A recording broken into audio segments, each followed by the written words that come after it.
This was the war that Abraham Lincoln called unconstitutional, and Ulysses S. Grant labeled one of the most unjust wars ever waged.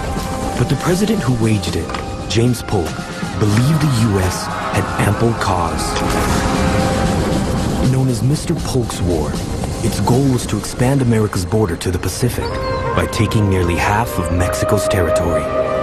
It was the first battle for West Point graduates Ulysses S. Grant, George McClellan, and Robert E. Lee.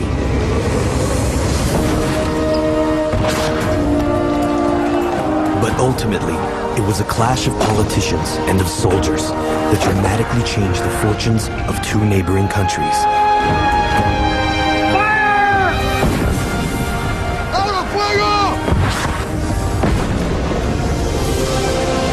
The Mexican-American War.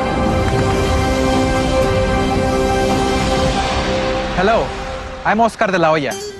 I am standing at the spot where the final and decisive battle of the Mexican-American War took place. It's one of the most historic landmarks in Mexican history, the Castillo de Chapultepec. Today, as then, the war remains a source of controversy, one that I can deeply understand. I am a citizen of both countries. My parents were born in Mexico. I was born in the United States of America. In 1992, I had the honor of winning an Olympic gold medal for the USA. In my heart, I wanted for both nations I consider home. Join me as we examine the Mexican-American War from both sides, why it began, how it was fought, and why it ended the way it did.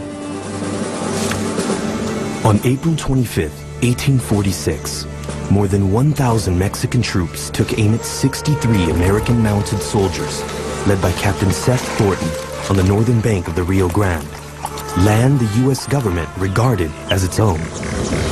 America considered the Rio Grande the border between Mexico and the United States. Mexico, however, maintained the Nueces River, 150 miles to the north, was the border.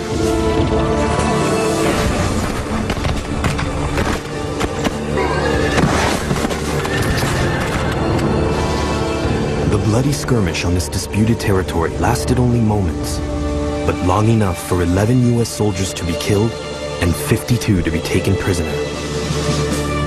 When word of the attack reached President James Polk, he demanded Congress declare war against the nation he considered the aggressor, Mexico.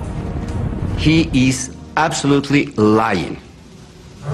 He lies about American blood was shed in American territory. The whole declaration is full of lies. Polk's election 2 years earlier fueled Mexican-American hostility. The core of his campaign was expansion of America's western border to the Pacific. He believed it would fulfill America's manifest destiny. The idea is that the Americans, in a sense, are God's new chosen people.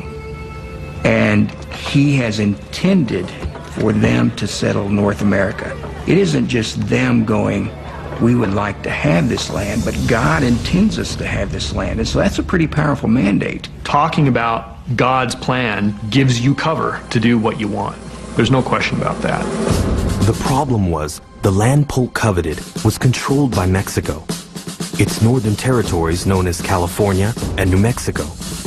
When the U.S. Congress voted to annex Texas in February 1845, Mexico broke off diplomatic relations. Mexican authorities threatened to take Texas back by force, but the threat was fueled more by passion than reason. They knew that we didn't have money.